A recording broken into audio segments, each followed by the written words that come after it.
పరిశుద్ధ గ్రంథంలో యోనా గ్రంథం మొదటి అధ్యాయం, యోనా గ్రంథం మొదటి అధ్యాయం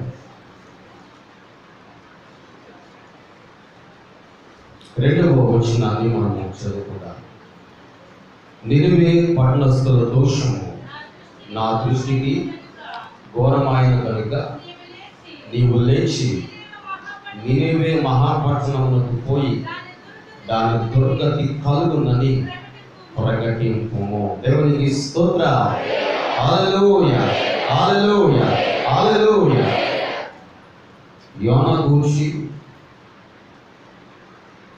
యోనాను వెళ్ళమన్న పట్టణం గురించి, యోనా వెళ్ళిన అంటే దేవుని యొక్క మాటను విడిచిపెట్టి వెళ్ళిపోయిన పట్టణాల గురించి కూడా మనకు తెలుసు. 2 పట్టణాలు, ఒకటి తర్షీషు, రెండవది నినివే.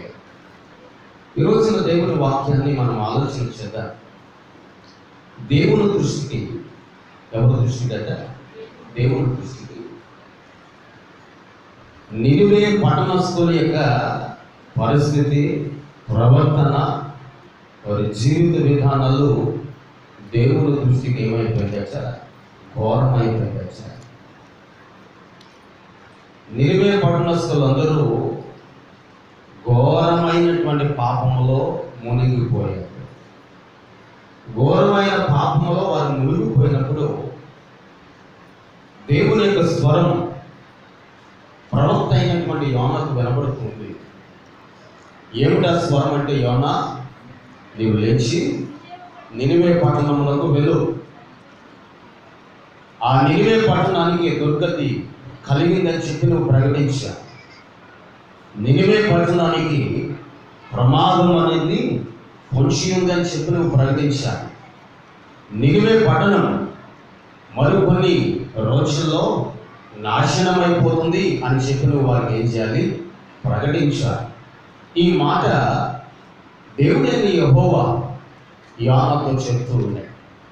మరి యోనా ఆ మాట విన్నాడా? యోనా ఆ మాట లక్ష్య పెట్టాడా?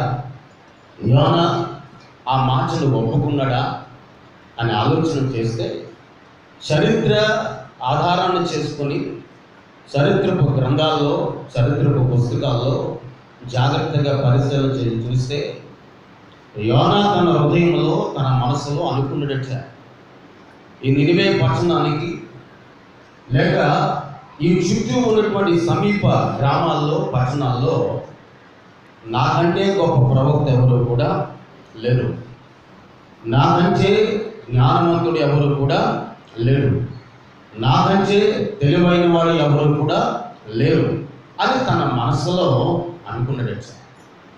కొన్ని మార్లు దేవుని యొక్క కృపను విడిచిపెట్టి, దేవుని యొక్క మహిమను విడిచిపెట్టి రకరకాలైనటువంటి మార్గాల్లో మనుషుడు సంచరిస్తూ ఉంచాడు. శ్రమలు కలిగినప్పటికీ, దుఃఖము కలిగినప్పటికీ, ఆవేదన కలిగినప్పటికీ, ఎన్ని శ్రమలు, ఎన్ని ఆపదలు వచ్చినా వాటిని లెక్క చేయకుండా మనుషుడు దేవుని యొక్క కృపను అర్థం చేసుకొనలేనటువంటి పరిస్థితి అనేది ఏర్పడుతూ ఉంటుంది. ఎలా వచ్చిందా?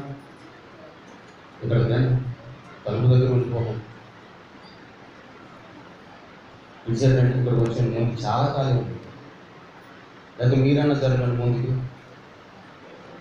మీరు ముందు జరగండి, వెనక వచ్చిన వాళ్ళని కూర్చుంటే చాలా కాలం ఉంది. చాలా మందికి రావాలి. జరగండి, అందరు మనం బయట ఎవరు రాలేదు కదా. ఈ ఖాళీ ఎంత కూర్చోండి, చాలా ప్లేస్ ఉంది ముందు. స్త్రీలు మా తెలుగు అర్థం కదా, రండి ముందుకి, అది చెప్తున్నాడు. ముందుకు రావాలంటే పక్కన కూర్చోగా.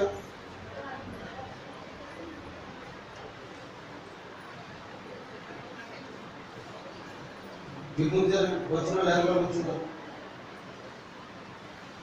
అది మధ్యలో చాలా ఖాళీ చూడండి. మీకు చాలా మంచి వాళ్ళు కదా. జరగండి,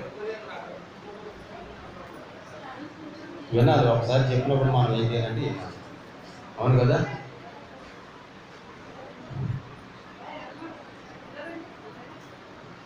దేవునికి స్తోత్ర.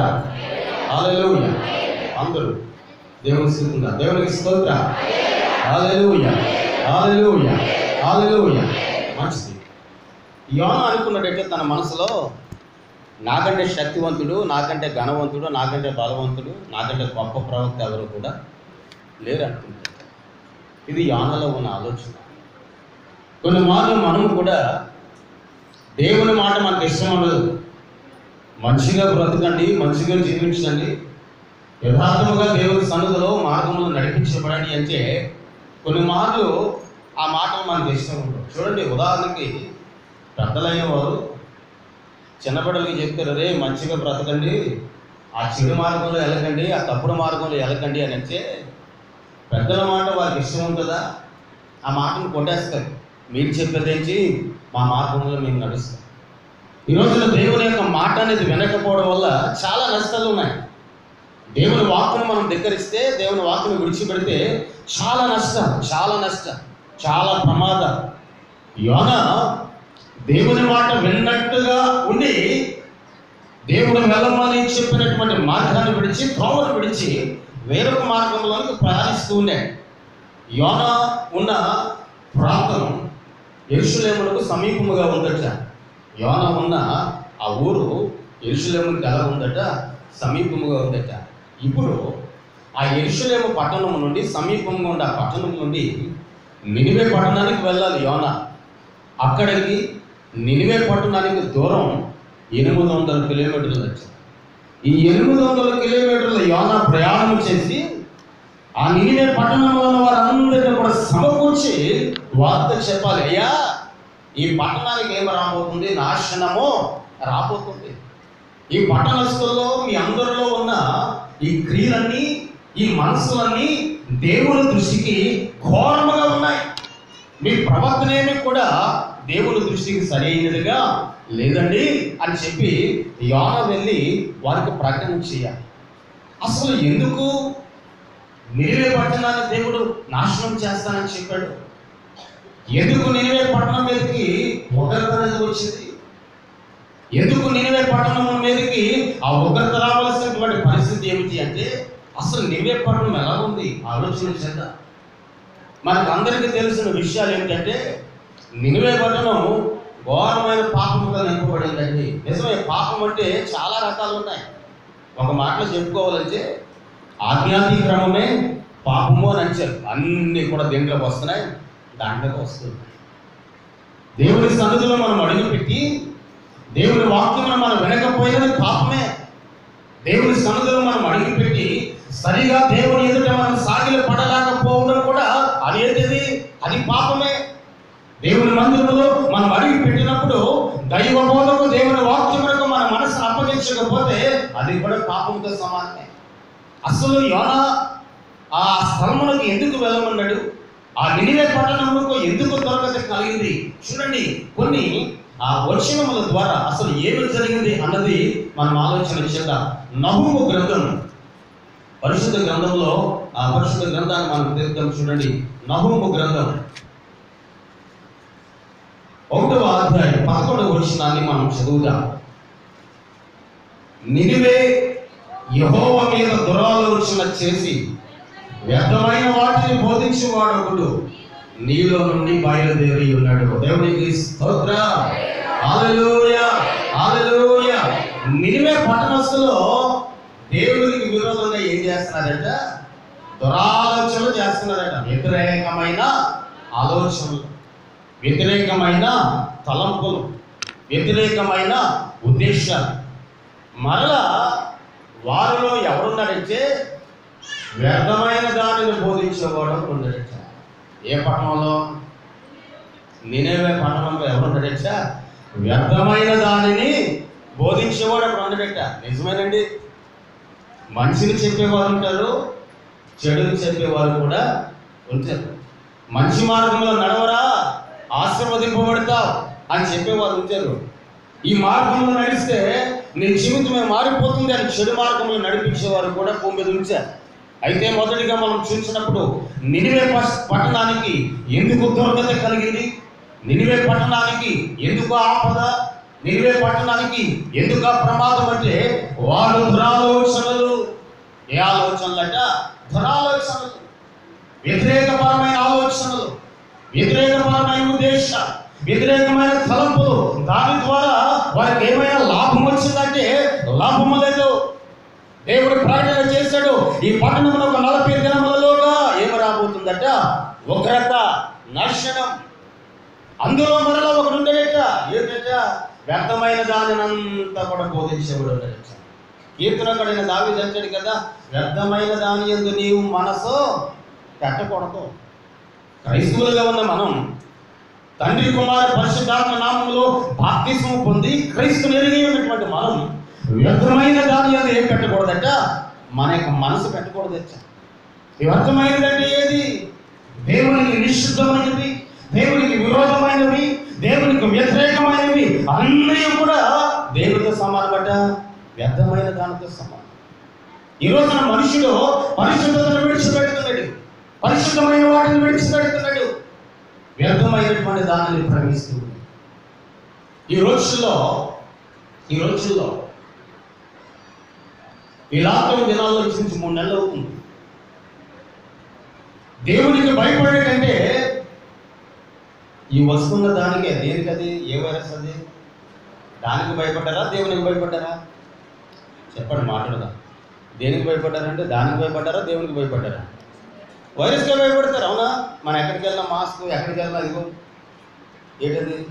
నేను లెక్క చేయను ఏదైనా. ఒకసారి పెళ్ళికి వెళ్ళినప్పుడు ఎవరో స్టీఫెన్ రాజు గారు తిట్టారు, తమ్ముడు ఉండాలా జేబులో. అప్పటి నుంచి పడుకుని తిరుగుతున్నాను. ఏంటిది? శానిటైజర్. ఎక్కడికి వెళ్ళినా ఇది, ఎక్కడికి వెళ్ళినా మనకి ఏంటి? మూతికి మాస్క్. ఎంత జాగ్రత్త, డిస్టెన్స్ పాటిస్తాం, మనం పాటిస్తాం, అన్నీ పాటిస్తాం. అవునా? ఎవరినో ఒకరు పట్టుకో. మన ఇంట్లో ఉన్న వాళ్ళని పట్టుకోవడానికి మనకు ఇష్టం ఉండదు. ఎందుకు? ఏమొచ్చేస్తుంది? వైరస్. మన అన్ని సొంత ప్రాణాలు, మన అన్ని ఏ ప్రాణాలు? ఎవరికి భయపడుతున్నావు? దానికి భయపడుతున్నావు. కానీ తండ్రి కుమార పరిశుద్ధాత్మ నామములో బాప్తిసం పొందిన తర్వాత మనల్ని రక్షించి, మనల్ని భూమి మీద వచ్చి, మన సజీవులుగా వచ్చి నేటి వరకు కూడా ఆయన అపారమైన ప్రేమను కలిగిస్తున్నా నజరేతు వాడైన క్రీస్తునకు మాత్రం మనం ఏం చేయలేకపోతున్నాం? భయపడలేకపోతున్నాం. యోనా మొదట్లో దేవుడికి భయపడ్డాడా అంటే భయపడుతున్నట్లుగా ఉన్నాడు, కానీ దేవుడి మార్గంను విడిచిపెట్టి వెళ్ళిపోవడానికి ప్రయాణం మొదలెట్టాడు. దేవుడి మార్గంలో విడిచిపెట్టి వెళ్ళడానికి ప్రయాణం అనేది మొదలెట్టాడు. అక్కడ అంటాడు కదా, వారిలో నినివే పట్టణస్థుల్లో ఏమున్నాయట? దురాలోచనలు ఉన్నాయట. మనలో కూడా ఉంటాయి దురాలోచనలు. స్నేహితులు ఇద్దరు పక్కనే ఉంటారు. ఎవరిలో దురాలోచన ఉందో వాళ్ళిద్దరిలో ఎవరికి తెలుసా? తెలీదు. కుటుంబంలోనే ఉంటారు దురాలోచన చేసేవారు, మన సంగతిలోనే ఉంటారు, మన బంధువర్గంలోనే ఉంటారు. వ్యర్థమైనటువంటి వాటికి అప్పగింపబడి, వ్యర్థమైనటువంటి ఆలోచనలకు అప్పగింపబడి దేవునికి దూరస్తులై నాశనం అనే మార్గంలో మనుషుడు నడుస్తూ ఉన్నాడు, నడిపింపబడుతూ ఉన్నాడు. ఒక ఉపమానం చెప్తా, జాగ్రత్తగా వినండి. సెంట్రల్ గవర్నమెంట్ ఉద్యోగి, రైల్వేలో జాబ్, సెంట్రల్ గవర్నమెంట్. దానికి చాలా ఫెసిలిటీస్ ఉంటాయి, మామూలు ఫెసిలిటీస్ కాదు. అమ్మో, చాలా ఫెసిలిటీస్. నెలకి జీతం 1,50,000, 1,50,000 రూపాయలు జీతం ఒక్క నెలకి. ఈ ఒక్క నెలకి 1,50,000 రూపాయల జీతం. భార్య, పిల్లలు, తండ్రి చనిపోయి అందమైన కుటుంబం. అది ఉద్యోగం చేసే కొన్ని సంవత్సరాల తర్వాత తనలోనికి ఒక ఆలోచన వచ్చిందట, ఈ 1,50,000 రూపాయల నెలకు నాకు జీతం వస్తుంది, ఈ 1,50,000 రూపాయల జీతంతో నెలకు నేను 4 ఫ్యామిలీని ఏం చేయొచ్చు, మెయింటైన్ చేయించిన ఒక ఆలోచన వచ్చింది అతను.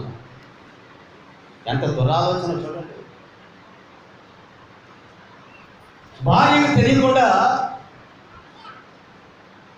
ఆఫీసులో ఒక అలవాటు పెట్టుకున్నాడు. దుర్భరమైనటువంటి ఆలోచన, దుర్భరమైన జీవితం.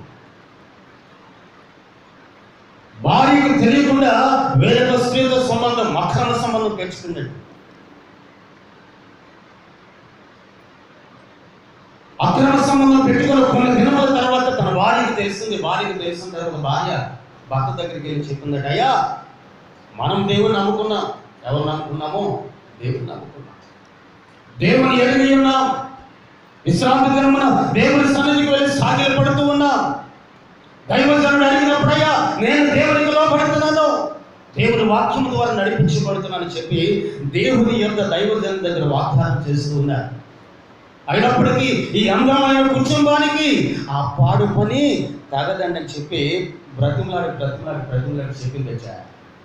చెప్పినప్పుడు భర్త అడిచా, నాకేంటి నెలకు ఎంత వస్తుంది? 1,00,000 వస్తుంది. ఎవరి మాట వినవలసిన అవసరం నాకు లేదు. ఒకవేళ నాతో కాపురం చేయడానికి ఇష్టం ఉంటే ఉండు, లేకపోతే ఎక్కడికి వెళ్ళిపో, ఇంటికి వెళ్ళిపో అని చెప్పాడు. ఇంటికి వెళ్ళిపో అని చెప్పిన తర్వాత అలాగనే భరించిన ఇంచుమించుగా అది మొదలయ్యే 7 సంవత్సరాలకు అయిందట. అలాగనే భరిస్తుంది. ఇంట్లో బాధ, దుఃఖం దిగమింగుతూ ఉంది. తన భర్తను బ్రతిమలాడిన కొన్ని దినముల తర్వాత తన అత్తగారి దగ్గరికి వెళ్ళి చెప్పిందట, అమ్మా అత్తమ్మ, నాకు తల్లివైనా అత్తవైనా తండ్రివైనా సమస్తం ఎవరు? నువ్వే. నీ కుమారుని నేను పెళ్లి చేసుకున్న తర్వాత ఇదే నాకు పుట్టిల్లు, అత్తల్లో ఏదైనా సరే నాకు ఇదే. నీ కుమారుడు ఎలాగ చేస్తున్నాడమ్మా, నీ కుమారుడు ఎలాగనా తిరుగుతున్నాడమ్మా చెప్తే తన అత్త ఎవరిని గద్దించాలి? తన కుమారుని గద్దించాలి. రే నువ్వు చేస్తున్న పని మంచిది కాదని చెప్పాలి. దేవుని నమ్మిన మనలో ఇటువంటి పాడలవాటు పాడుకుంటే ఉండకూడదని చెప్పాలి. అలాగని చెప్పవలసిన మనిషి ఒక తల్లిగా, ఒక అత్తగా, ఒక పెద్ద దిక్కుగా ఆ ఇంటిలో ఉంటున్నటువంటి ఆ వ్యక్తి ఆమె అన్నదట, నా కుమారుడు అందలేడు. నా కుమారుడు ఎవరు? అందలేడు. నా కుమారుడు యొక్క ఆ చాప పోషణ వేరు. నా కుమారునికి నీవు తగిన దానివో కావు. నా కుమారుడు ఏదైనా చేసుకుంటాడు, ఎలాగైనా తిరుగుతాడు, ఉంటే ఉండు, పోతే పో అని. ఎవరు? అత్తమ్మ. అత్తమ్మ ఏం చెప్పాలి? మంచి చెప్పాలి. అత్తమ్మ ఏం చెప్పాలి? గద్దించాలి. ఒక రకమైనటువంటి ఒక పరిస్థితిలో లేకపోతే ఆ కుటుంబాన్ని ఒక విధముగా తీర్చిదిద్దాలి. ఆ తీర్చిదిద్దవలసినటువంటి అలవాట్లు కానీ ఉద్దేశములు కానీ ఏమైనా ఆమెలో ఉన్నాయా అంటే ఏమీ లేవు. తన భార్య కొన్ని సంవత్సరాలు ఆగి గ్రామంలో ఉన్న పెద్దలకు చెప్పిందట, అయ్యా ఇలా చేస్తున్నాడట అని చెప్తే గ్రామంలో ఉన్న పెద్దలు కూడా పిలిచి చెప్పారట, నీకు తగింది కాదురా, నువ్వు ఎంత మంచోడురా, ఎంత అందమైన జీవితంరా, ఇంత అందమైన జీవితాన్ని ఎందుకు అలా పాడు చేసుకుంటా అని చెప్పారట. చెప్తే వారి దగ్గర అదే అలాగన్నాడట. ఏం గ్యాప్ గొప్పకి మాట్లాడితే నాకు ఎంత జీతం? 1,00,000. నేను 1,00,000 ఏమైనా పట్టుకెళ్ళిపోతాడా? వారి మాట వినలేదు. మీకు ఎవరు చెప్పారో వారికి వెళ్ళి చెప్పండి, ఉంటే ఉండమనండి, లేకపోతే పొమ్మనండి అని చెప్పాడు. రోజు రోజుకి భార్యలో దుఃఖం ఏమైపోతుంది? పెరిగిపోతుంది. బాధ పెరిగిపోతుంది, తట్టుకోనలేకపోతుంది. ఒకరోజు డైరెక్ట్గా బండి తీసుకుని ఇంటికి తీసుకొచ్చిండట. ఎక్కడ తీసుకొచ్చిండట? ఇంకెంత బాధ ఉంటుందో ఆలోచించి ఆమె చూసుకుండగానే బండి ఎక్కించుకుని లాంగ్ డ్రైవ్ వెళ్తూ ఉన్నాడు. ఏ డ్రైవ్ వెళ్తున్నాడు? Long drive. దూరంగా ఎవరు లేని చోటుకి వెళ్ళిపోవచ్చు, అక్కడ చక్కగా ఊసలాడుకోవచ్చు. ఆగలో ఒక మాట ఉంది, చూచుచున్న దేవుడు నీవే. ఆయన ఎవరంట? చూచే దేవుడు. నీలో ఉన్న బాధ దుఃఖం, నీలో ఉన్న శ్రమ కష్టం అది మనుషులు చూడలేకపోవచ్చు, మనుషులకి తెలియకపోవచ్చు, కానీ నిన్ను సృష్టించి నిర్మించి ఈ భూమి మీద నేటి వరకు కూడా ఆయన అపారమైన ప్రపంచత నింపి సజీవురాలుగా వచ్చిన యేసయ్య సమస్తమును చూస్తూ ఉన్నాడు. ఆయన చూడలేక ఉండే దేవుడు కాదు, ఆయన చూచిచున్న దేవుడు. వెళుతూ ఉన్నారు, చట్టా పట్టాలు వేసుకుని వెనకాల కూర్చుని తన భర్త కానీ అతన్ని పట్టుకొని హాయిగా అతను బండి నడుపుతూ ఉంటే నవ్వుకుంటూ హాయిగా వెళుతున్నారు. వెనకాల 4 యవనస్తులు ఫుల్గా తాకి జీపులో వస్తూ పట్టమని బండి కొడితే ఆ బండి ఎక్కడ పడ్డదట? ఆ ప్రక్కన ఉన్న నదిలో పడ్డదట. ఆ ప్రక్కన ఉన్న నదిలో ఆ బండితో పాటు ఈమె కూడా నదిలో పడ్డది. ఇతడు ఆ రోడ్డు పక్కన ఉన్నటువంటి రాయికి బుర్ర తగిలి స్పాట్ పైకి లేకుండా ఏమైపోయాడు, చనిపోయాడు. వాడు ఇంటికి వచ్చిన తర్వాత తల్లి కబురు పెట్టారు, అమ్మా నీ కుమారుడు చనిపోయాడు అని అంటే తల్లి ఏడుస్తుందట, అయ్యో దేవుడా నాకు ఎంత అన్యాయమో చేశా, నాకు నువ్వు న్యాయం చేయలేదు, నీవు ఉన్నావని అనుకున్నాను, నేను నీ నామమును అడిగాను, నీ సన్నిధిలో అనేకమైన చేశాను, నాకు ఎందుకు అన్యాయం చేశావయ్యా అని అడుగుతూ ఏడుస్తూ ఉంటే ఆ గ్రామంలో నాకు పెద్ద వచ్చి అంటాడటమ్మా, దేవుడు అన్యాయస్తుడు కాదు, దేవుడు అన్యాయస్తుడు కాడు. నీ కుమారునికి పలుమార్లు మేము చెప్పాం, పలుమార్లు హెచ్చరించాం, ఇది కరెక్ట్ కాదని చెప్పాం, అయినప్పటికీ అదే మార్గంలో నడిచాడు. దేవుడు న్యాయాధిపతి, ఆయన న్యాయం జరిగించేవాడు. తండ్రి కుమార పరిశుద్ధాత్మ నామములో 3 ముళ్ళు వేసినటువంటి భార్యను సరిగా చూసుకొనలేకుండా, ఆమెకు న్యాయం తీర్చకుండా, ఆమెకు ప్రేమ పంచకుండా, ఆమె యొక్క ఆప్యాయతలు తెలుసుకోకుండా, లోక సంబంధమైన వాటిలో ఆ దుర్భరమైన జీవితాన్ని అనుభవిస్తున్నటువంటి ఆ వ్యక్తికి దేవుడు న్యాయం తీర్చాడు. ఆ న్యాయం ఏదంటే ఈ మరణమే. దేవుడు అన్యాయస్తుడు కాదు, దేవుడు ఎవరట, న్యాయవంతుడు అని చెప్పాడట. అప్పుడు ఏడుస్తుందట, అయ్యా ఒకరోజు నా కోళ్ళ నా దగ్గరకు వచ్చి చెప్పిందయ్యా, అయినా సరే నేను ఏం చేయలేకపోయాను, నెలకు 1,50,000 వస్తుంది, ఈ డబ్బు మోజులో పడిపోయి నా కుమారుని నేను ఏం చేయలేకపోయాను, గద్దించలేకపోయా. ఈ మాట ఎందుకు నేను మీతో ఈ ఉదయకాల సమయం ముందు చెప్పవలసి వచ్చిందంటే, ఇక్కడ అదే వచ్చాడు, నినివే పట్టణస్థుల్లో ఏ ఆలోచనలు వచ్చాయట, దురాలోచనలు వచ్చాయట. నినివే పట్టణస్థుల్లో దోషభరితమైనటువంటి కలంపుల చేత వారు నడిపించబడ్డారట. ఇంకా మనము అదే ఆ నహూము గ్రంథంలో 3వ అధ్యాయం 1వ వచనాన్ని మనం చూడండి, చదువుదాం.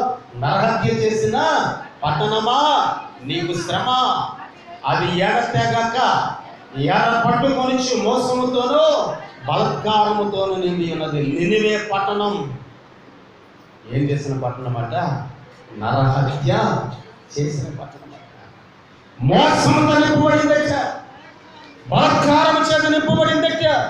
ఒకరినొకరు ఏం చేస్తున్నారట, మోసం చేసుకుంటున్నారట. అటువంటి పట్టణమా నీకు శ్రమ అన్నాడు.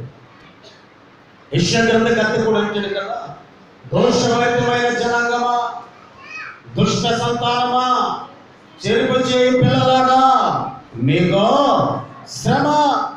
దేవుని మాట వినకపోతే వారికి శ్రమ కలుగుతుంది, దేవుని వాక్కును గుర్తించకపోతే వారికి శ్రమ కలుగుతుంది. ఈ రోజున దైవ మందిరంలో ఈ స్థలంలో కూర్చుని నువ్వు అనుకోవచ్చు, నేను దేవుడు స్తుతిస్తున్నాను, ప్రార్థిస్తున్నాను, అన్ని బాగానే చేస్తున్నావు, కానీ ఒక్క మాట నేను చెప్పగలను, నువ్వు దేవుని మాట వినలేకపోతున్నావు, దేవుని మాట వింటున్నాను అనుకుంటున్నావు, ఆ మాటకు మనసులో, మైండ్లో, హృదయంలో ఏం పెట్టలేకపోతున్నావు, ఆచారం అంటే ఆచరించలేకపోతున్నావు. ఆచారముల కంటే గొప్పది సమృద్ధికరమైనటువంటి వాక్యం, ఆచారము కంటే నమ్మదగినది దేవుని వాక్యం.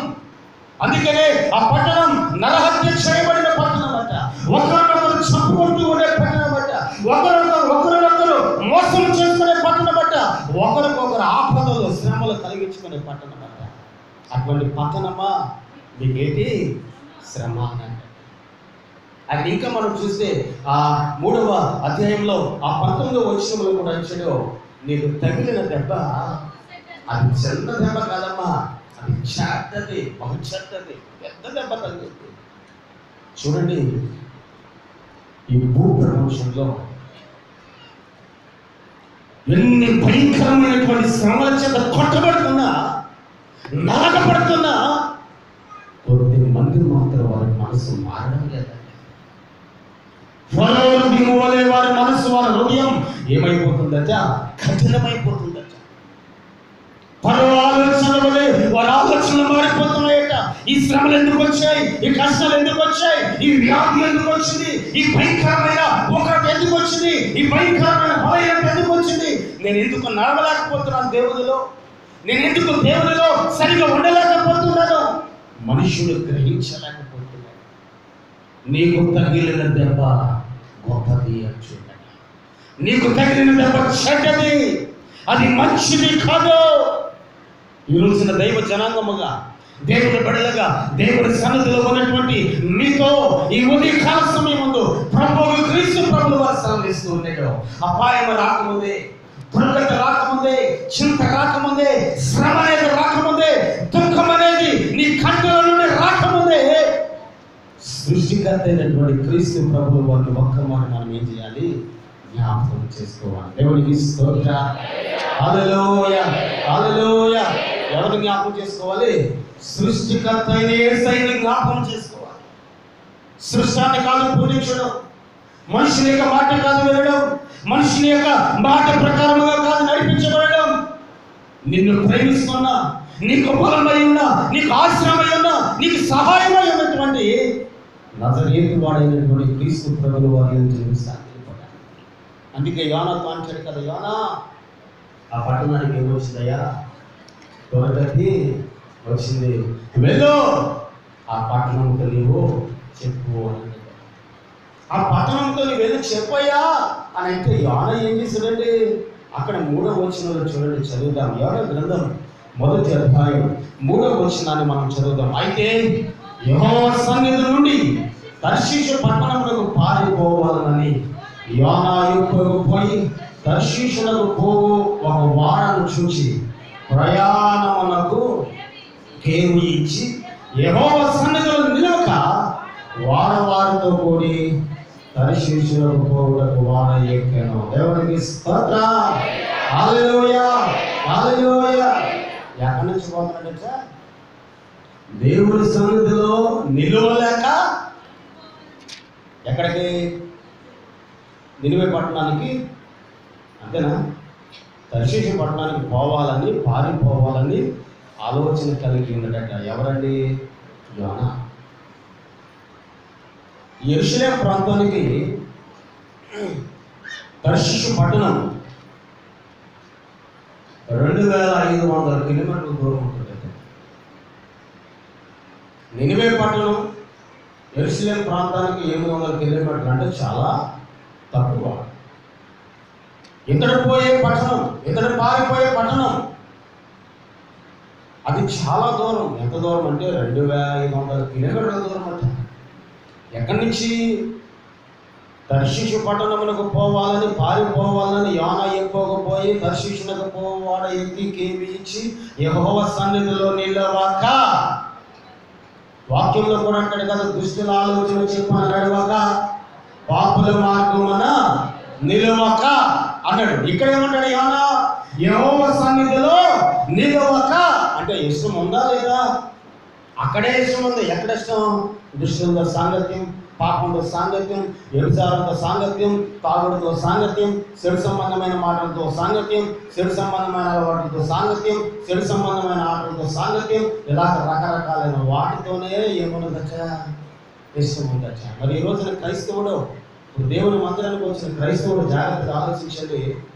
పాస్టర్ గారు ఒక విశ్వాసం నిలబెట్టి, లేకపోతే విశ్వాసి నాలో కష్టాలు ఉన్నాయండి, శ్రమ ఉన్నాయండి, బాధలు ఉన్నాయండి, నా కోసం ప్రార్థన చేయండి అని అంటే, నువ్వు చేసినవన్నీ చేయి, నేను నీ కొరకు ప్రార్థన చేస్తాను, వేయం చెంత పడుకొని అన్నాడు అనుకోండి. పాస్టర్ గారు విశ్వాసి ప్రార్థన చేస్తాడా? మోకరిస్తాడా? నువ్వు చేయవలసినవన్నీ చేసేవయ్యా. ఏం చేయవలసినవి? ఆడే ఆట, తాగే, తిరిగే, కుటుంబాలు ఏం చేయి, నాశనం చేయి, పాడు చేయి, అన్నీ చేయి, నేను నీ కొరకు ప్రార్థన చేస్తానంటే ఆ విశ్వాసం ఎంత సంతోషమో, ఎంత ఆనందమో. అవునండి. అదే దైవజనుడు ఆ విశ్వాసాన్ని గద్దించాడు అనుకోండి, నీవు చేయించిన పని సరైనది కాదు. పేతురు అంటాడు కదా, గాడి వాడే సీమలతో నీవు దేవుని దృష్టికి సరి అయినదే కాదు. అదే దైవజనుడు అలాగ అన్నాడు అనుకోండి, ఈ సంఘం కాకపోతే ఇంకొక సంఘం ఉందండి, అక్కడికి వెళ్ళిపోవచ్చు. మార్పు లేని వానికి ఎక్కడికి వెళ్ళినా, మార్పు లేని వాడు ఎంత దూరం ప్రయాణం చేసినా వానికి ఏమి కలగదట? మార్పు కలగదట. మార్పు లేని మనుషుల్లాగా, మార్పు లేని వ్యక్తుల్లాగా దేవుని సన్నిధిలో మనం ఉండకూడదు. నీవు దినదినము ఆయన శక్తి ద్వారా లోపరపరచబడాలి. నీవు దినదినము నీ మాట, నీ క్రియలు, నీ ఆలోచనలు, నీ తలంపులు, నీ వ్యక్తిత్వం సమస్తము పరిశుద్ధపరచబడాలి. ఇతడు దేవుని సన్నిధిలో నిలబక పారిపోతున్నాడు. దేవుని సన్నిధిలో ఏముంటాయో గత వారం మనం చెప్పుకున్నా. దేవుని మందిరంలో ఏముంటాయో గత వారం మనం చెప్పుకున్నా. దేవుని మందిరంలో ఏముంటాయో గత వారం మనం మాట్లాడుకున్నాం. యోన అంటాడు 4:2 అంటాడు, అసలు ఎలా జరుగుతుందని నేను ఏం చేయలేదో ఆలోచన చేయలేదు. ఇంత భయంకరమైన దుస్థితి వస్తుందన్న సంగతి నాకు తెలియదయో, తెలిస్తే నేను అక్కడికి వెళ్ళేవాడిని కాదు. మనం అలాగంటాం, అంటావా? అసలు ఈ బాధ వస్తుందని తెలిస్తే అక్కడికి వెళ్ళండి, ఈ కష్టం వస్తుందని తెలిస్తే అక్కడికి వెళ్ళండి, వాళ్ళు నన్ను ఎలాగ అవమానిస్తారని తెలిస్తే నేను అక్కడికి వెళ్ళండి, వారు నన్ను కించపరుస్తారని తెలిస్తే నేను అక్కడికి వెళ్ళండి. ఈరోజు దైవ వాక్యం దేవుని మాట సాధిస్తున్నా. నువ్వు దేవుని మందిరంలో ఉన్నావు, జాగ్రత్త. నీ తలంపులు ఎలా ఉన్నాయి, నీ ఆలోచనలు ఎలా ఉన్నాయి, నీ ఉద్దేశములు ఎలా ఉన్నాయి. దైవ మందిరంలో చక్కగా నువ్వు కూర్చొని ఉండవచ్చు. దైవ మందిరంలో చక్కగా నువ్వు దేవునికి ఆరాధన చేస్తూ ఉండవచ్చు. నీ మనస్తత్వం, నీ హృదయపు వేషం సమస్తము కూడా నజరేయుడైన యేసయ్య చూస్తూ ఉన్నాడు. దేవుని సన్నిధిలో నువ్వు ప్రార్థన చేయవచ్చు. దేవుని సన్నిధిలో లేకపోతే నాకులాగా నువ్వు బోధ చేయవచ్చు. దేవుని సన్నిధిలో నువ్వు పాట పాడవచ్చు. దేవుని సన్నిధిలో దేవుని పరిచయం చేయవచ్చు. దేవుని సన్నిధిలో చేసినంత మాత్రాన ఆయన సన్నిధిలో నిలిచి ఉన్నాం అనడానికి మాత్రము సరిగా ఉన్నాం, యథార్థముగా ఉన్నాం అనడానికి ఏమైనా మనలో ఉందా? పొట్ట ఇప్పుడు చూస్తే ఏమున్నాయట, పురుగులు ఉన్నాయట. మరి దేవుడు మన హృదయంతరంగా ఆయన పరిశీలన చేస్తే ఏముంటాయి? 130 దావించాడు, యెహోవా నీవు దోషములను కనిపెట్టి చూసిన ఎడల ఎవడు నిలువగలడయ్యా నీ ఎదుట? ఎవడు నిలువగలడు? ఈ రోజున ఎవరికి వారు అనుకుంటున్నారో నేను పరిశుద్ధుడను, నేను పరిశుద్ధురాలను, నాలో ఉన్న పరిశుద్ధత ఎవరిలో లేదు. యోనాదే అనుకున్నాడట. నాలాంటి ప్రవక్త ఎవరు లేరండి, అందుకే దేవుడు నన్ను ఎలా మంది చెప్తున్నాడు అనుకున్నాడట. మరి ఈ రోజున చాలా మంది అదే అనుకుంటున్నారు. నాకున్న టాలెంట్, నాకున్న తలంతో, నాకున్న ఖ్యాతి, నాకున్న పేరు, నాకున్న పలుకుబడి, నాకున్న హోదా, నాకున్న స్టేటస్, నాకున్న అందం, నాకున్న చందం, నాకున్న ఇది ఎక్స్ట్రా ఎక్స్ట్రా ఎక్స్ట్రా ఎవరికి లేదండి నాకు. కానీ దేవుడు వాక్యం సెలవిస్తుంది, అవసరమైనది ఒకటి అన్నాడు క్రీస్తు ప్రభువు వారి మాటలో. అవసరమైనది ఏమిటంటే మరియా ఉత్తమమైన దానిని ఎన్నుకుందని ఆ ఉత్తమమైనటువంటి మార్గంలో నువ్వు నిలబడాలి. దేవుని సన్నిధిలో నిలబడాలి. ఎందుకంటే సంపూర్ణమైన సంతోషం దొరికే స్థలం ఇది, పరిశుద్ధత దొరికే స్థలం ఇది, పవిత్రత దొరికే స్థలం ఇది, మనకు కావలసినటువంటి సర్వ సంపద దొరికే స్థలం ఇది. వాక్యంలో అంటాడు కదా, బుద్ధి జ్ఞానము సర్వ సంపదలు ఎక్కడ ఉన్నాయట? ఆయన పాదముల చెంత గుప్తంలో ఉన్నాయట. ఆయన పాదముల చెంత గుప్తంలో ఉన్నవి ఆయన ఎవరికి ఇస్తాడో? ఆయన బిడ్డలుగా ఉన్న జనులందరికీ ఇస్తాడు. ఎవరండి ఆయన బిడ్డలు? ఎవరండి ఆయన గొర్రెలు అంటే మనమే. ఎవరు మన మంచి? యథార్థముగా ఉన్నవా, ఆయన మాటకు లోబడివా, ఆయన మాటకు అప్పగింపబడినవా, ఆయన వాక్యములకు అప్పగింపబడినవా, ఆ వాక్యములకు అప్పగింపబడి హృదయం అంతటిని సరి చేసుకున్న వారికి మాత్రమే క్రీస్తు ప్రభువు వారు సర్వ సంపద ఇస్తారట. యోనా పారిపోతుంది. ఉదాహరణకు ఒక మాట చెప్తాను వినండి జాగ్రత్తగా. భర్త భార్యకు గొడవ వచ్చిందట. భర్త భార్యకి ఏమొచ్చింది? గొడవ వచ్చింది. భర్త భార్య గొడవ వస్తే ఎంతమంది పెద్దల దగ్గరికి వెళ్ళినా సరే భర్త మాట వినడం లేదు, భార్య ఇంటికి తీసుకుని వెళ్ళడం లేదు, పుట్టింట్లో వదిలేసాడు. భార్య తల్లి, భార్య, కూతురు, తల్లి కూతురు వీళ్ళందరూ కూడా దైవికమైనటువంటి కుటుంబంలో బిడ్డలు, దేవుని బిడ్డలు. మనం చూడండి, పలానా చోట స్వస్థత కార్యాలు జరుగుతున్నాయంటే అక్కడ పోతున్నాం, వెళ్తామా? వెళ్తాం. పలానా చోట దైవజనుడు చేతిలో నెత్తిలో చేసి ప్రార్థన చేస్తే అనుకున్నవన్నీ జరిగిపోతున్నాయంటే వెళ్ళిపోతామా? వెళ్తామా? మనకి ఏది అంటే అక్కడికి వెళ్ళిపోతాం. గాలి ఎలా చేస్తే రోడ్డు మీద ఉన్న చెత్త చూడండి, గాలి ఎటేస్తే, పేపర్ చూడండి ఎటేస్తే అటు ఎగిరిపోతాయి. మనమంతా ఎలా వెళ్ళిపోతాం? ఈమెకు ఒక వార్త తెలిసిందట, పలానా గ్రామంలో పలానా దైవజనుడు ప్రార్థన చేస్తే కార్యం జరుగుతుంది. నిజమే, కార్యం జరుగుతాయి. దైవజనుడు ప్రార్థించినప్పుడు ఏం జరుగుతాయి? కార్యాలు జరుగుతాయి. మనం ఏం చేస్తామంటే ఆ దైవజనుడు చిన్నండి, ఆ దైవజనుడు సైకిల్ మీద వస్తాడండి, ఆ దైవజనుడు బండి మీద వస్తాడండి, ఈ దైవజనుడు కారు మీద వస్తాడండి. ఈ చిన్న పెద్ద అనే తేడా భేదాలు ఎక్కడి నుంచి మొదట మనలోంచి ఏం చేయాలి? తీసేయాలి. ఏ దైవజనుడు విశ్వాసం కలిగి ప్రార్థించినా ఏం జరుగుతుంది? కార్యం జరుగుతుంది. ఆ దైవజనుడికి దగ్గరికి వెళ్ళింది కూతురు తీసుకుని వెళ్ళి, అయ్యా నా కూతురికి పెళ్లి చేశాను కానీ అత్తగారి ఇంట్లో ఒక నెల కూడా ఉండలేదయ్యా. భర్తకి భార్యకి పడక, వారిద్దరి మాటలు పడక, వారిద్దరి మాటలకు కుదరక, వారిద్దరి ఆలోచనలు కుదరక వారు వేరుగా ఉంటున్నారయ్యా. కూతురు నా దగ్గర ఉంటుంది, ఆల్రెడీ వాళ్ళ ఇంట్లో ఉంటున్నాడయ్యా. మీరు ప్రార్థన చేసే కార్యం జరుగుతుంది కదా, మా కోసం ప్రార్థన చేయండి. దైవజనుడు ప్రార్థన చేశాడు. వెళ్ళండి. వెళ్ళిన తర్వాత ఒక మాట ఆలోచన చేయి. ఆమెను, నీ కూతుర్ని అత్తగారింటికి పంపించావు. అంత దూరంలో అత్తగారింటి ఉందనగా నువ్వు ఇక్కడ ఆగిపో. ఎక్కడ ఆగిపో. నీ కూతురు మాత్రమే పంపించావు. నువ్వు మాత్రం మా ఇంటికి వెళ్ళొద్దు.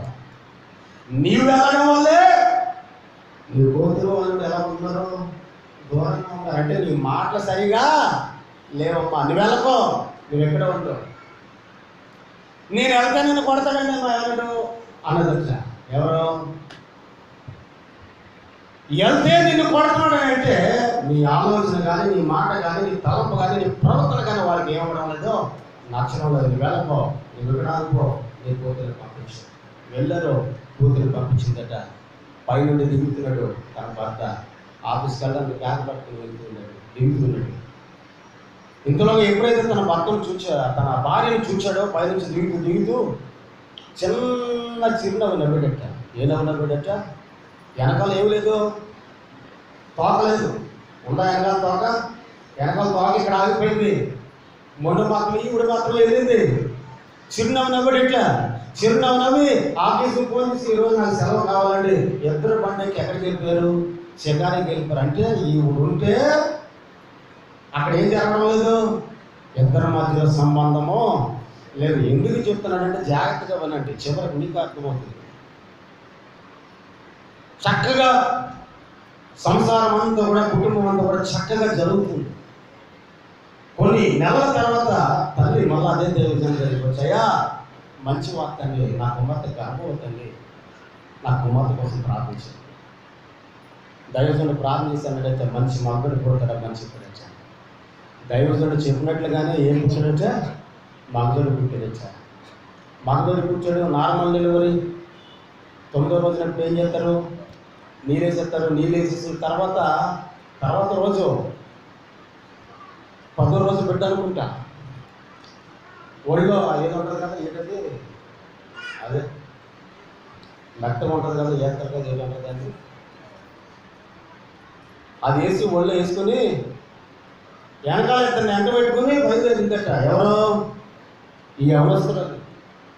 దేవుడే నా ప్రాణం, దేవుడే నా దిక్కు, దేవుడే నా ఊపిరి, దేవుడే సర్వస్వం అని చెప్పి ఈ అవసరాలు ఎక్కడికి వెళ్ళిందని అంటే, ఎక్కడికి వెళ్తుంది, ఎక్కడికి ప్రయాణం చేస్తుందని అంటే, పలానా సినిమాలో ఆట ఈ రోజే లాస్ట్ అట, ఈ రోజు దాటితే మళ్ళా ఆట ఆ సినిమా రాదట అని చెప్పి ఇంటి పక్కన ఉన్న వాళ్ళు ఇద్దరిని ఈమె బలవంతం చేసిందట. ఎవరో బాలింతరాలు పొరపాటు.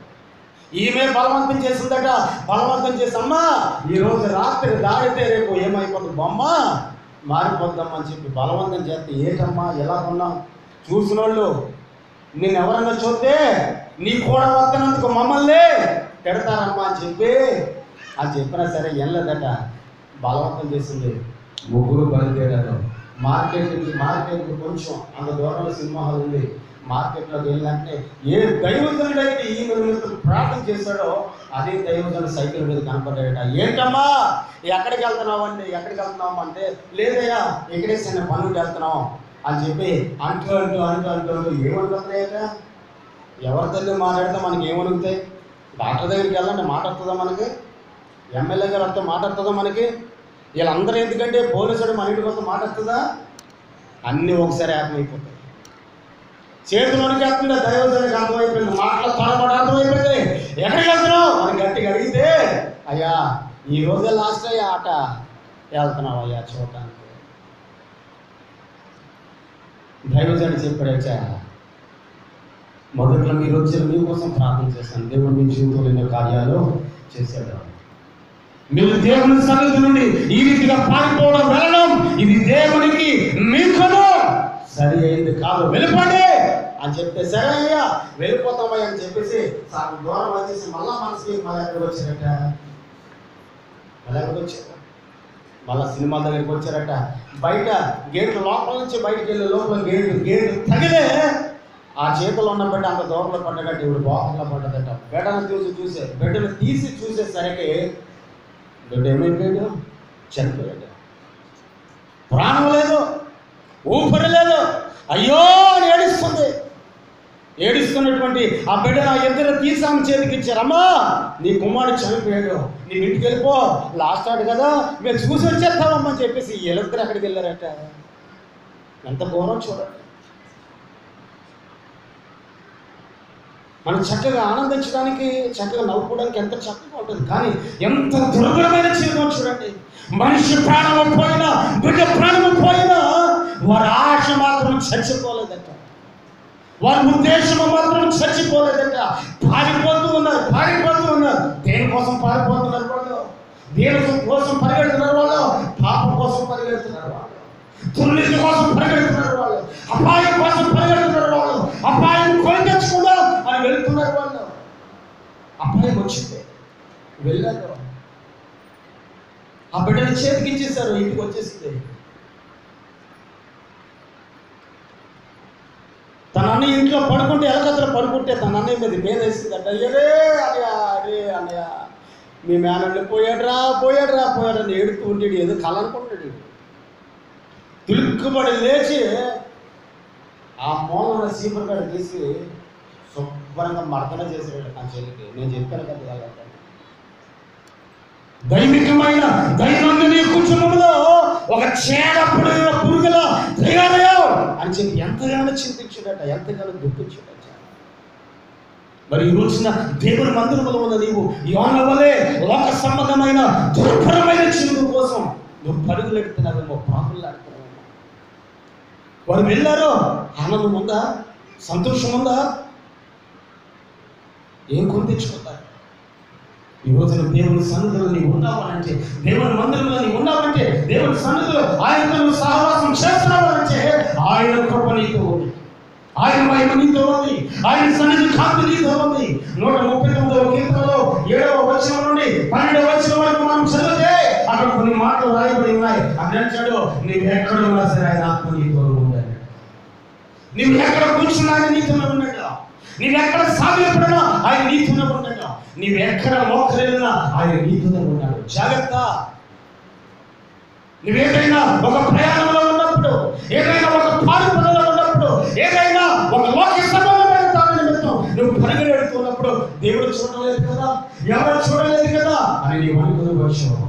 అని అంటారు కదా, ఆకాశానికి ఎక్కినదో పాతాళంలో దాగినా, నేలలో దాగినా, ఎక్కడ దాగినా నేను అక్కడ ఉన్నాను. దేవుడు అన్ని చోట్ల ఉన్నాడు, అన్ని చోట్ల మనం ఏం చేస్తున్నాడు, ఆయన గమనిస్తూ ఉన్నాడు. ఈ రోజున దైనందిన మన క్రైస్తవ జీవితాల్లో ఈ లాక్డౌన్ 3 నెలలు దేవునికి దూరం అయ్యా. మరి మీ ఇంట్లో మీరు ప్రార్థించారో లేదో నాకైతే తెలియదు, కానీ అది మీకు తెలియాలి, దేవుడికి తెలియాలి. ఈ 3 నెలల్లో ఏ విధమైన కార్యకలాపాల కొరకు మీరు పాల్గొన్నారు, ఏ విధమైనటువంటి ఈ లోక సంబంధమైన వాటి కొరకు మీరు పరిగెట్టారు. ఒక్క మాట దేవుని సన్నిధిలో మీరు ఆలోచన చేయాలి. వారు పారిపోవాలి అని చెప్పి వారు ఆలోచన కలిగి ఉన్నారట. అయితే పారిపోకుండా దేవుని సన్నిధిలో మనం నిలబడితే, పారిపోకుండా దేవుని సన్నిధిలో మనం నిలిచి ఉంటే, దేవుని సన్నిధిలో మనకి ఏం దొరుకుతుంది? దేవుని సన్నిధిలో ఏ వేళలు మనకు దొరుకుతాయి? దేవుని సన్నిధిలో ఏం అనుభవిస్తాం? కొన్ని మాటలు క్లుప్తంగా చెప్పి నేను ముగిస్తాను. నెంబర్ 1, దేవుని సన్నిధిలో ఉండటం వలన సంపూర్ణమైన పరిశుద్ధత మనకు దొరుకుతుంది. యెహోషువతో దేవుడైన యెహోవా మాట్లాడుతున్నాడు. యెహోషువ నీవు నిలబడి ఉన్న స్థలం పరిశుద్ధమైన స్థలం. ఎవరితో మాట్లాడాడు దేవుడు ఈ మాట? యెహోషువతో మాట్లాడా, మోషేతో మాట్లాడా?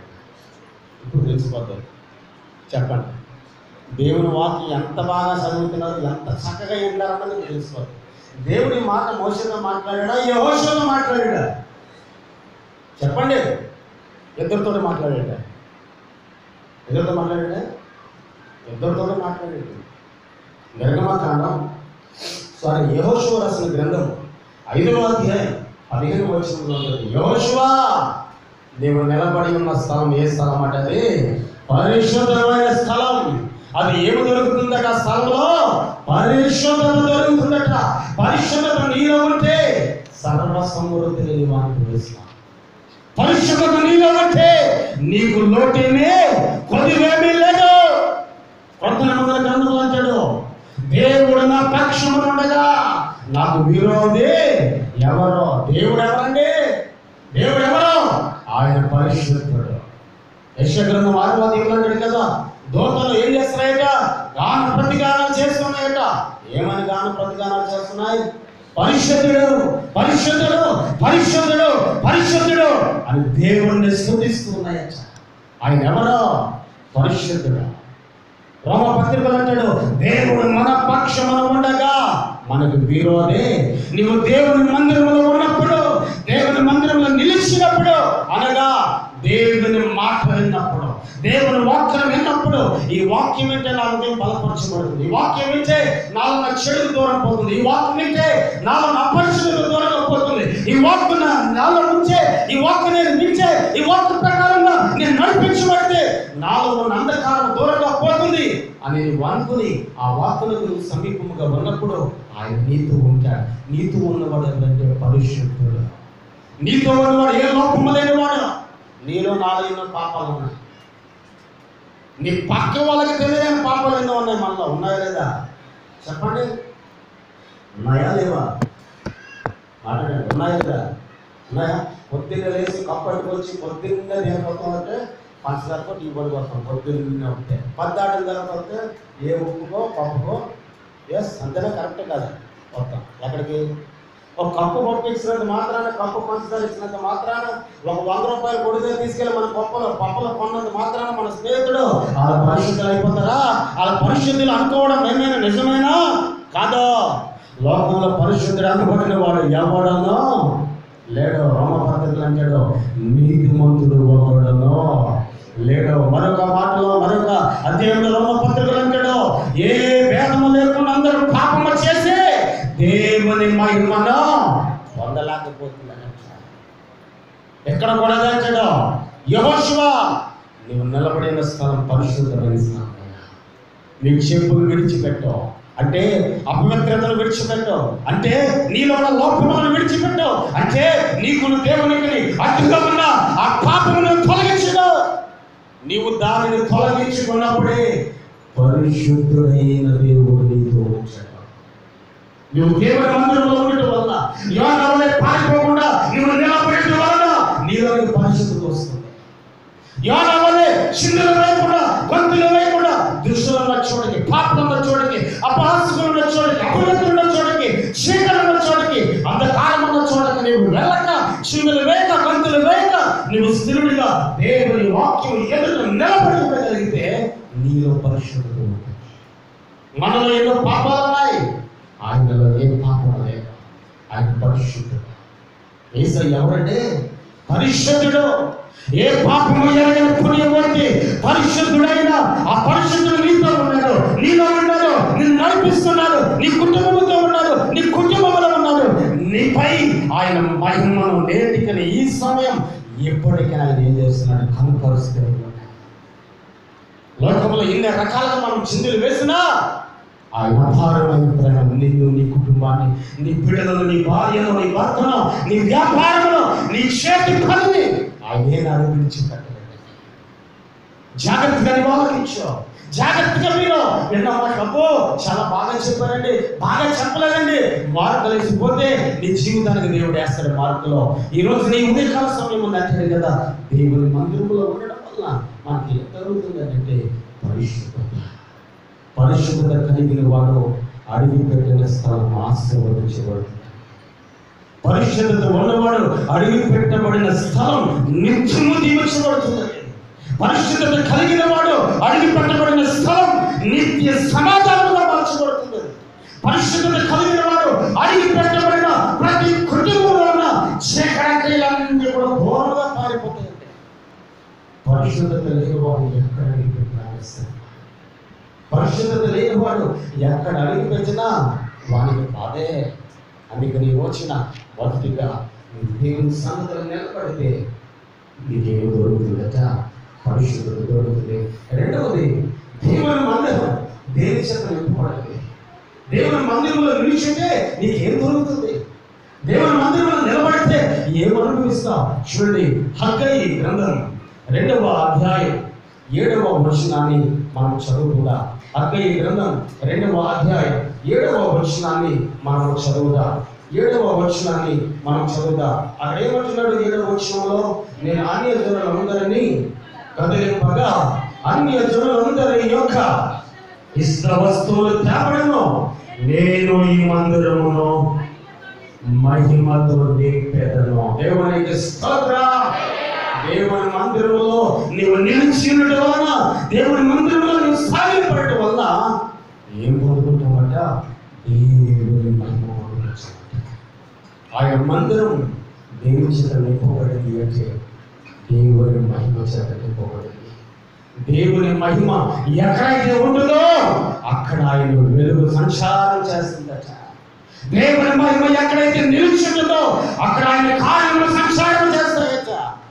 దేవుని మహిమ ఎక్కడైతే నిలిచి ఉంటుందో అక్కడ దేవుని సన్నిధి కాదు. దేవుని మహిమ ఎక్కడైతే నిలిచి ఉంటుందో అక్కడ కోడిలో కూడా దేవుని మాటలు వినగలుగుతారట. ఒక మాట నేను మీకు చెప్పండి. ఒక రోజు ఇద్దరు భార్య భర్తలు టీవీలో వర్తమానం వింటూ వాళ్ళు ఎప్పటి నుండి ఉందంటే ఆలోచన,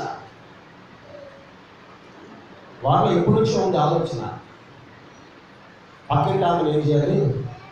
ఆహ్వానించాలి, కూర్చోబెట్టి ఏం వినిపించాలి? వాక్యం వినిపించాలి. వారిద్దరూ కూర్చున్నారు. పక్కింటి ఆమె దగ్గరికి వెళ్ళమ్మా, మా ఇంటికి రా, టీ తాగడానికి రామ్మా చెప్పి టీ ఇచ్చి కూర్చోబెట్టి ఏం పెట్టారచ్చా? దేవుని వాక్యం పెట్టారమ్మా. ఆ మాట ఆలోచించావు. ఏదో నువ్వేమో మారిపోవాలని చెప్పడం లేదు, నీకు మార్పు రావాలని మీ ఏదైనా పిల్లలేదు. ఆ మంచి మాట అమ్మా. ఏ మాట్లాడితే మంచి మాట, ఆ మాట ప్రారంభమైంది. దైవజనులు ఎవరో తెలియదు కానీ దేవుని వాక్యం చెప్పారు. ప్రార్థన వాక్యం అయిపోయింది. 22 నిమిషాలు వాక్యం ఉంటుంది. టీవీలో వాక్యం మనం అంటే 22 నిమిషాలు వాక్యం ఉంటుంది, అరగంటలో. ఈ 22 నిమిషాల వాక్యం ఆలకించింది. ప్రార్థన అన్నాడు దైవజనుడు. వీళ్ళిద్దరూ మోకరించిన భార్య భర్తలు. ఈమె తెలియకుండా నేను మోకరించి కళ్ళు మూసుకొని ఎక్కెక్కెక్కెక్కెక్కెక్కెక్కి ఏడుచుకోయా, నా పాపను క్షమించవా అని చెప్పి ఏం చేస్తుందట? ప్రార్థన చేస్తుంటారు. ఇంటికి ఎవరో మూలుగుతున్నారు, ఎవరు ఏడుస్తున్నారని చెప్పి భార్య భర్తలు ఇద్దరు కళ్ళు తెరిచి చూసినట్టేనా ఈమె వారు అన్నిలోనే దేవుని ఎరగలేని మనిషి ఆమె. ఎందుకు ఆమె ఎక్కెక్కి ఏడుస్తుంది? ఎందుకు అని అంటే దైవజనుడు ఆ వాక్యము చెప్పడం ప్రారంభించిన సమయం నుండి లేక వారి టీవీ ఆన్ చేసిన సమయం మొదలుకొని ఆ చివరి సమయం వరకు కూడా దేవుని మహిమ ఆ గదంతా నింపబడింది. దేవుని మహిమ గదంతా నింపబడింది. ఆ వాక్యమును వినటకు మనసును కలుగు చేసిన వాడు ఎవరంటే మహిమాత్ముడైన యేసయ్య. వాక్యం వినది అయిపోయింది, ఒప్పుకున్నది అయిపోయింది. వాళ్ళిద్దరు అడుగుతున్నామా, వాక్యం చెప్పారు కదా, మాటలు చెప్పారు కదా, ఆయన ఎవరో ఏమంటారో నాకు తెలియదు కానీ ఆయన నెంబర్ నాకు ఇవ్వమ్మా. ఆయన ఫోన్ చేసి నేను ప్రార్థన చేయించుకుంటానని చెప్పింది వచ్చా. ఆయన నెంబర్ మాకు తెలియదమ్మా అని చెప్పి వాళ్ళు చెప్పారు. ఆ దైవజనుడు పేరేటో కూడా మాకు తెలియదమ్మా, మేము చదువుకోలేనన్నాం, మాకు తెలియదమ్మా అని చెప్పిన తర్వాత ఎట్టకేళ కొన్ని రోజుల తర్వాత దైవజనుడు ఫోన్ నెంబర్ కనుక్కుంది. దైవజనుడు ఫోన్ చేసింది, అయ్యా మీతో మాట్లాడాలండి, నా కోసం మీరు ప్రార్థన చేయాలండి అని చెప్పింది. పలానా రోజు చర్చికి రమ్మంటే చర్చి దగ్గరికి వెళ్ళింది. దైవజనుడు ఉన్నాడు, దైవజనురాలు ఇద్దరు ఉన్నారు. ఆమె వెళ్ళి మోకరించింది. దైవజనుడు కాళ్ళ మీద పడ్డది. కాళ్ళ మీద పడయ్యా, ఏ విధమైన పాపమైన యేసయ్య క్షమిస్తాడా అంటే క్షమిస్తాడమ్మా. ఒప్పుకున్న తర్వాత ప్రతి తప్పును యేసయ్య నామములో ఏమైపడతాయి? క్షమించబడతాయి. నీకోసం ప్రార్థన చేస్తున్నాం లే అమ్మ, ఏం జరిగింది అని చెప్తే పలానా రోజున పలానా ఇద్దరు వ్యక్తులు వాళ్ళ ఇంటికి టీ పిలిచారండి. నేను వెళ్ళాను, తాగుతా మాట వాళ్ళకి ఇచ్చాను. ఏదో తెలియలేనటువంటి ఆ గదంతా కూడా నేను ఎప్పుడు చూడలేని వెలుగు, ఎప్పుడు చూడలేని మహిమ చేత నింపబడిందండి. ఎప్పుడైతే ఆ మహిమ చేత నింపబడిందో, ఆ మహిమ చేత నింపబడినటువంటి ఆ గొప్ప వెలుగులో పెద్ద స్క్రీన్ ఉండే, ఆ స్క్రీన్ మీద ఎప్పుడు ఏ క్షణంలో ఏ సెకండ్లో, ఏ నిమిషంలో, ఏ గంటలో, ఏ రోజున ఆ డేట్తో సహా నేను ఏ తప్పు చేశానో అదంతా కూడా స్క్రీన్ మీద కనబడ్డాయండి. నేను చేసిన తప్పులన్నీ కూడా ఆ మాటలు వింటున్నప్పుడు నా కళ్ళ ఎదుటనే కనబడ్డాయండి. నేను చూశానండి. దేవుని మహిమ చేత వెలుగు చేత నింపబడిందండి. నేను చాలా ఘోర పాపనండి, చాలా పాపాలు చేశానండి. ఈ పాపాలన్నింటినీ క్షమిస్తాడా యేసయ్య? నేను క్షమిస్తాడమ్మా. ఏంటమ్మా అని అడిగితే అప్పుడు ఆమె చెప్పిందండి, అయ్యా నా భర్త సెంట్రల్ గవర్నమెంట్లో వచ్చాడండి. నా భర్త ఉదయం వెళ్ళిపోతాడు, రాత్రి వస్తాడు. బిడ్డలకు స్కూల్కి వెళ్ళిపోతారు, ఒకటి స్కూల్కి ఒకటి కాలేజీకి వెళ్ళిపోతారు. ఇంక ఇంటి దగ్గర తొందరగా నేను పనులు చేసుకుని ఫోన్ తీసి నా బాయ్ ఫ్రెండ్కి ఫోన్ చేసి ఇంటికి వస్తే మేమిద్దరం చక్కగా గడపడం, హెచ్చరించడం, పాపంలో నేను పడిపోయినయ్యా. నా భర్త కళ్ళు కప్పి వ్యభిచారం కోపంలో నేను పడిపోయాను. దానిలో నుండి నేను పైకి రాలేకపోతున్నాను. నా భర్త వచ్చే సమయానికి, బిడ్డలు వచ్చే సమయానికి నా బాయ్ ఫ్రెండ్ వెళ్ళిపోయినా ఫోన్ల ద్వారా ఇద్దరు మాట్లాడుకునే వాళ్ళం, మెసేజ్ ద్వారా ఇద్దరు సాటింగ్ చేసుకునే వాళ్ళం. అయ్యా ఇంత దుర్భరమైన జీవితం అయ్యా, నన్ను క్షమిస్తాడా యేసయ్య? నేను క్షమిస్తాడమ్మా అని చెప్పి ఆ సహోదరి నిమిత్తం దైవజనులు ప్రార్థన చేశారట. ఆమె మార్చబడింది. ఆమెతో కూడా తన భర్త, తన బిడ్డలు కూడా మార్చబడి దేవుడి సన్నిధిలో వారు నింపబడాలి. దేవుడి సన్నిధిలో నిలకడగా వారు ఉన్నారు. దానికి కారణం ఏమిటంటే ఆమె కూర్చుని ఆలకిస్తున్న స్థలం దేని చేత నింపబడిందట? దేవుని మహిమ చేత నింపబడిందట. దేవుని మహిమ నీ కుటుంబంలో ఉంటే, నీ వ్యాపారంలో ఉంటే, నీ బోటలో, తెప్పలో, నీ చేతి పనిలో, నీ బిడ్డల జీవితంలో, నీ భర్త జీవితంలో, భార్య జీవితంలో దేవుని మహిమ నింపబడి ఉంటే వారు సర్వ సమృద్ధి అనుభవిస్తారు. వారికి ఏమి తక్కువ కదా.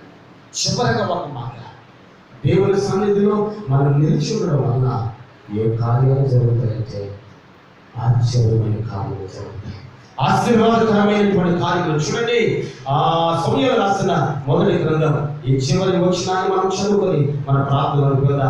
సమూయేలు రాసిన మొదటి గ్రంథం 26వ అధ్యాయం 25వ వచనాన్ని మనం చదువుదాం. చూడండి, 26వ అధ్యాయం 25వ వచనాన్ని మనం చదువుదాం. ఏమవుతున్నాడు 25వ వచనం? అందుకు సౌలు, దావీదా నాయనా, నీవు ఆశీర్వాదము పొందుదువుగాక, నీవు ఘనకార్యములను పూనుకొని విజయము నొందుదువుగాక అని దావీదుతో అనెను. దేవునికి స్తోత్రం.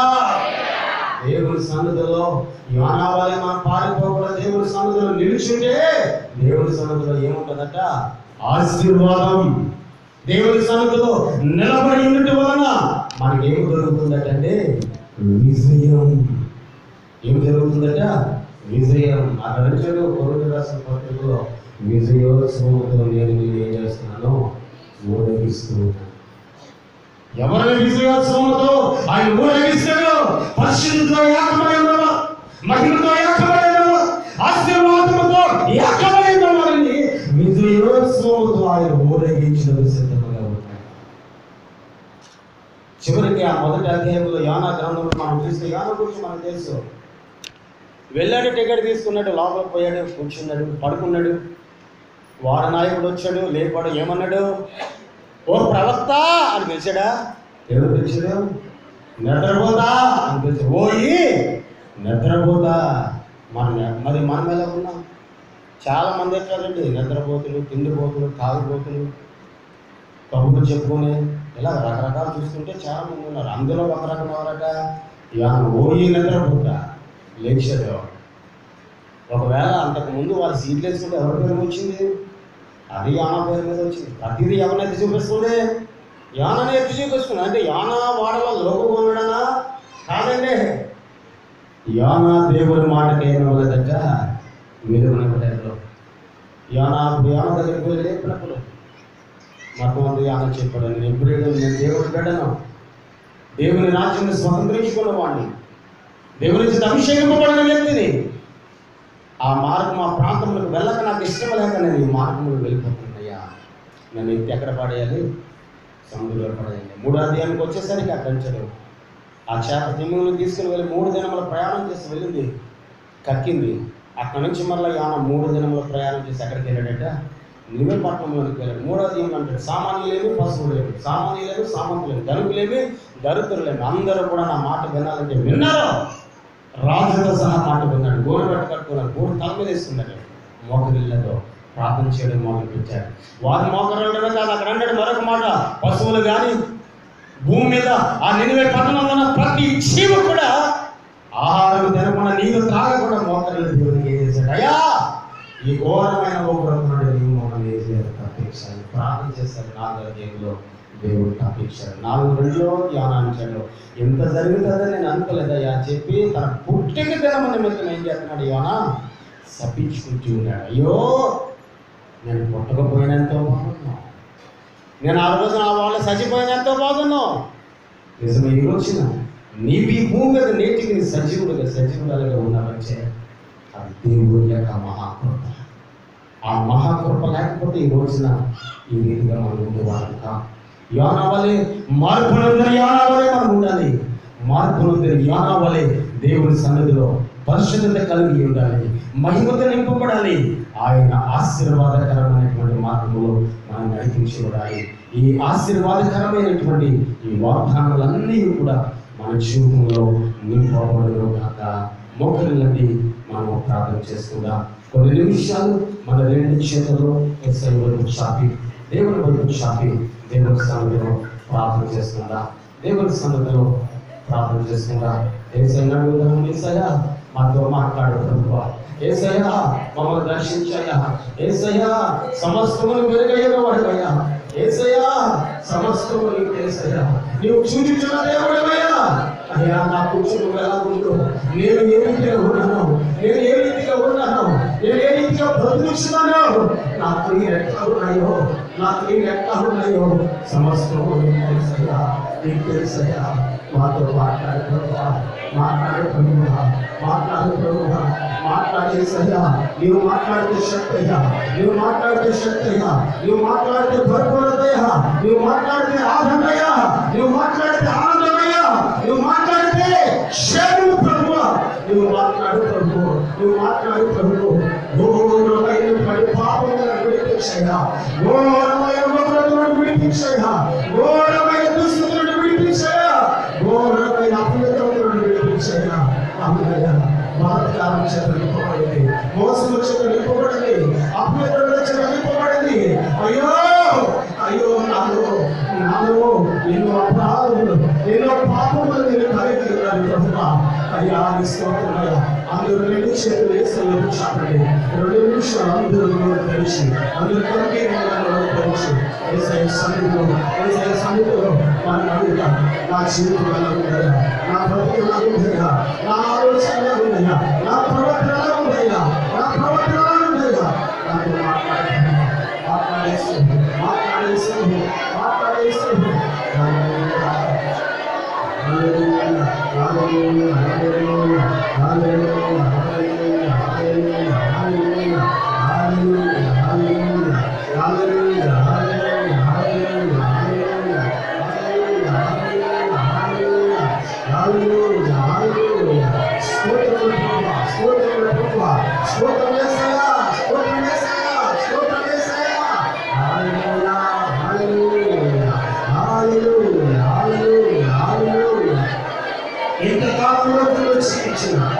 ఎంతకాలంలో జీవించిన ఎంతకాలంలో సంబంధమైన క్రియలలో ఈ పాలకుల కలిగిగా దేవుని మహిమ నీలో ఉందా, దేవుని మహిమ నీలో ఉండదు.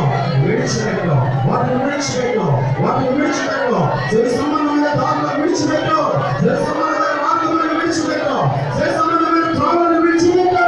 యేసయ్య నామములో, యేసయ్య నామములో విడిచిపెట్టు, యేసయ్య నామములో విడిచిపెట్టు. అనుకూలమైన సమయం, రక్షణ పొందే సమయం, రక్షణ పొందే సమయం. ఏ రీతిగా ఉంది మనసు, ఏ రీతిగా ఉంది మనసు, ఏ రీతిగా ఉంది తలంపు, ఏ రీతిగా ఉంది తలంపు. ఒక్కవారు ఆలోచించి, ఒక్కవారు ఆలోచించి. హల్లెలూయా, హల్లెలూయా, హల్లెలూయా, హల్లెలూయా, హల్లెలూయా, హల్లెలూయా. స్తోత్రమయ్యా, స్తోత్రమయ్యా, స్తోత్రమయ్యా, స్తోత్రమయ్యా.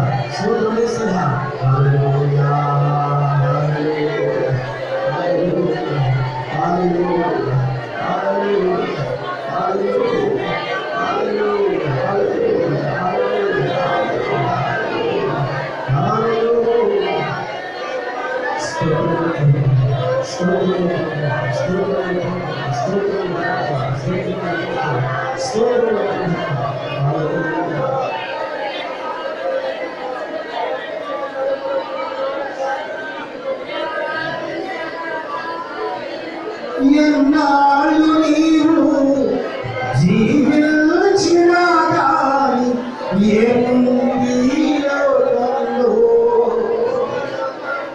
ఎన్నాళ్ళుగా నీవు చేసిన క్రియలన్నిటికీ ఇప్పుడు పైలోకంలో ఇప్పుడు దినమునందున ఆయన ముందరిని నిలిచే ధైర్యం నీకుందా, నిలిచే ధైర్యం నీకుందా.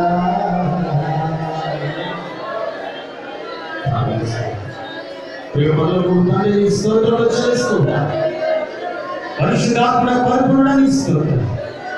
ఈ దేవుడు విని నా మాటలని మాలో నీరు కట్టి పలక చేయబడి విషయం మార్పునందుని యానావలే, మారు మనసునందుని యానావలే, నీ ఎదుట అడుగు పెట్టగలిగే ధన్యతను మాకు దయచే.